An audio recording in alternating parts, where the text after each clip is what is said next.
I couldn't help but notice your pain. My pain? It runs deep. Share it with me.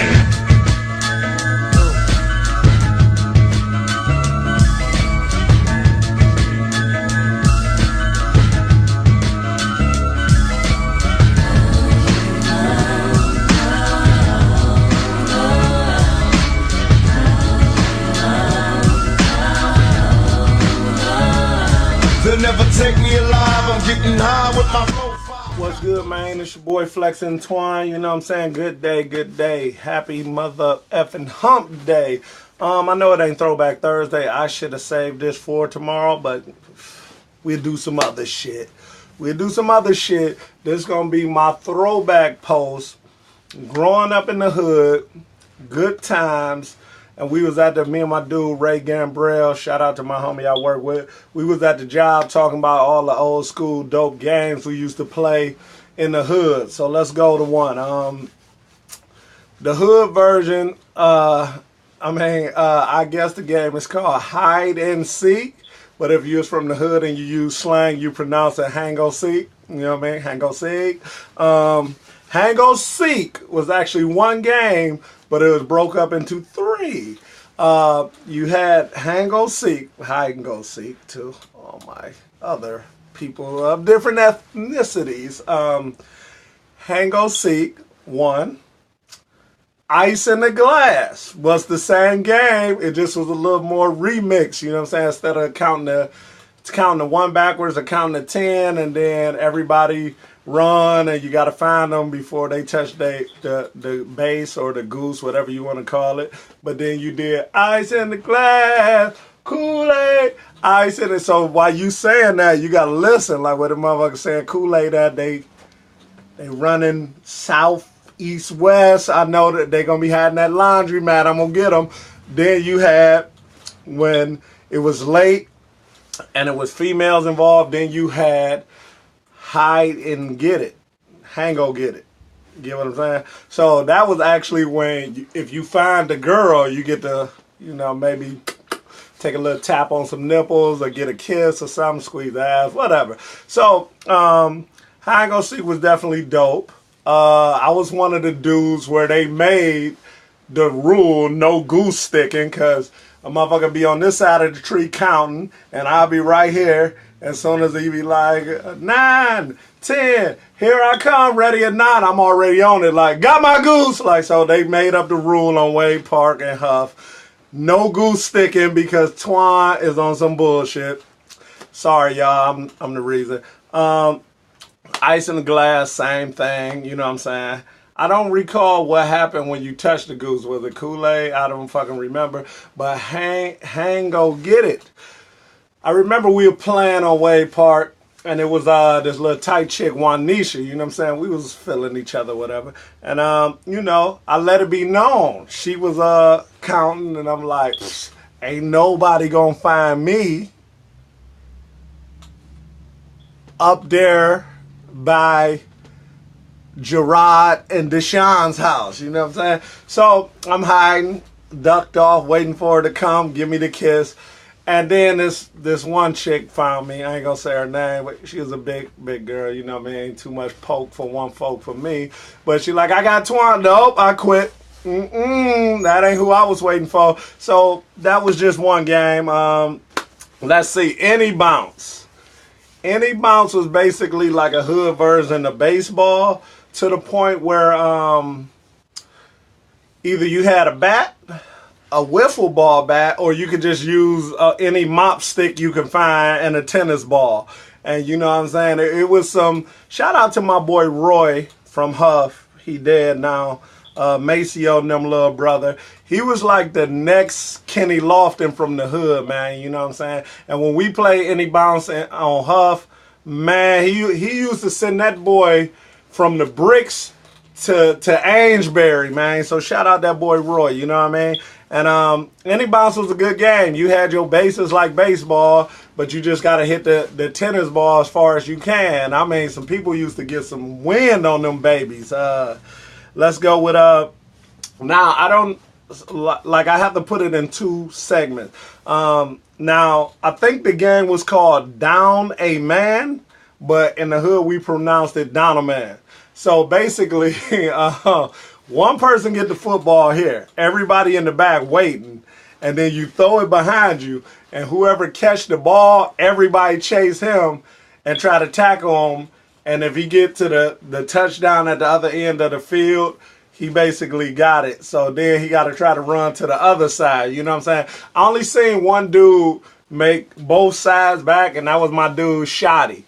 My dude Shotty, Netter little brother Rayshawn, this motherfucker was on steroids. We was all like 10. He was the only nigga with six-pack and muscles and shit. And I used to ask my mother, hey, I think this dude too old to be playing with us. We was in the same grade and everything, but he was like a little fucking Jim Brown or something out there. But the rule was in the hood, whenever a new person came, you know what I'm saying, say I got the ball and we got a new dude that just moved in the townhouses on Wade Park, fucking 5F or something, I'm like this. Okay, I got it. We gonna throw it straight to him and everybody gonna sack his ass just to make sure he got that for the hood, you know what I'm saying? So that was a good game. Donald, man, 33. A good game of basketball. Either you use a real hoop. I prefer a hoop with a net, but coming in the hood, motherfuckers will steal your net. So it's all rim. Or if they steal the rim, you got to get a milk crate and bust the bottom out of it. And I think that was the meaning of crate ball. But 33 is unlimited players. Whoever get the 33 first win the game. When I went to Detroit, my cousin them, they played 21. We spent 21 minutes arguing about how dumb it was, you know what I'm saying? But that's here nor there. Because I remember in Cleveland, we used the slang word Jake for bad. Like, oh, that shit Jake as fuck. I was up in Detroit and my cousin asked me, hey, Twan, how was that party? What do you think about it? And I was like, oh, that shit was Jake. And he was like, oh, shit, you know him? Where he at? From Cleveland? I'm like, who? He like, Jake. I'm like, bitch, you don't know Jake. Who you talking about? I'm talking about the party was bad. But that's here nor there. Kickball. Kickball. Dope shit. Kickball was always, I waited till whoever I was beefing with in the hood, he'd throw me a sweet roll, a slow joint, and before I kick it, I grab it, new pitcher. New pitcher. My cousin Sultan used to be like, man, you can't do this. New pitcher. I don't fuck with the way you rolling, fam. New pitcher. Kickball was one of my favorites because everybody got a legendary story of how they kicked that bitch 10 blocks away. You know what I'm saying? Kickball was some good shit. Bingo. You know, just sitting there pastime outside playing with G.I. Joes and shit. You see somebody roll through with a dope-ass car, Cutlass or something on the little 16-inch D's with the sounds. Nigga, bingo. You know, niggas got into real fights over bingo, you know what I'm saying? Like, shout out to my boy Butch, because his brother now was like childhood heroes of mine. Poppy, Peter, they all had the little four-door Cutlass with the four-door Cutlass with the slant back lights and the D's and the sound and shit. It was like Peter had the all gold one, Peter had the red one. Poppy had the all gold one. It was a silver and blue one. It was a whole bunch. They were like the little Cuddy boys and shit. Shout out that boy Old Man. Had that white and maroon El Camino with the switches. Bingo, bingo. Steve, Duck. Everybody from Huff that used to come down, man. Respect, respect, respect. Matter of fact, why was the Green Lady and Mary Weatherby so damn scary? Never knew. I just knew I was walking home. I was going to St. Thomas on Superior. We was walking up Ansel. I can't remember who I was with. Was I with that dumbass boy Sutan? Maybe. But I just know we looked back and seen, it probably was close to St. Patrick's Day. We seen some black old lady wearing a green sweater walking fast. He swore it was the Green Lady, pissed my pants, ran home, then sort of got a whooping for pissing and running, but hey, that was her shit. Mary Weatherby, she was our version of Candyman, you know what I'm saying? If you cut off the lights and say Mary Weatherby 5 times, your ass was gone, you know what I'm saying? And I started to realize the older I got, my cousin Sultan used to be like the prank master, but I finally realized that he was more scared of shit than me. Used it to my advantage. Let's say the end part of my childhood, was victorious. Who was it? Oh yeah, step on a crack, break your mama's back. One day I thought I killed my mother, you know what I'm saying? Walking, eating some cookies and shit. Look, stepped on a crack, was in tears for a while. But I guess mom's got a strong back. She made it through it. Let's say penny candy store. Fucking penny candy. Like, you know what I'm saying? That was the best ever. Like going to Miss Jackie's at Martin Luther King Plaza, penny candy, get $1 worth of, listen, for $2, you could fuck every tooth up in your mouth. That was back in the day shit. I'm talking about 100 Tutti Fruities, the Sour Powers, the little straws with the sugar on them, fucking the big ass Now and Later, the Chico stick, some of them motherfucking sunflower seeds with the white chalk around them, a big ass pickle, a slushy, some popcorn, a toy, and that's all under $5. Damn, no, it's crazy. They got 2 Tootsie Rolls for a nickel. A fucking ripoff. It was a good time. I remember I come down there and there was this chick I liked behind me. I was young. We was living on Huff still. Mom's like, here you go $1. I go to the candy store. I went to Miss Jackie's like, let me get 100 Tootsie Rolls. She's like, I'm sorry, baby. They ain't a penny no more. They 2 cents a piece. I'm like, no problem. Just give me 99.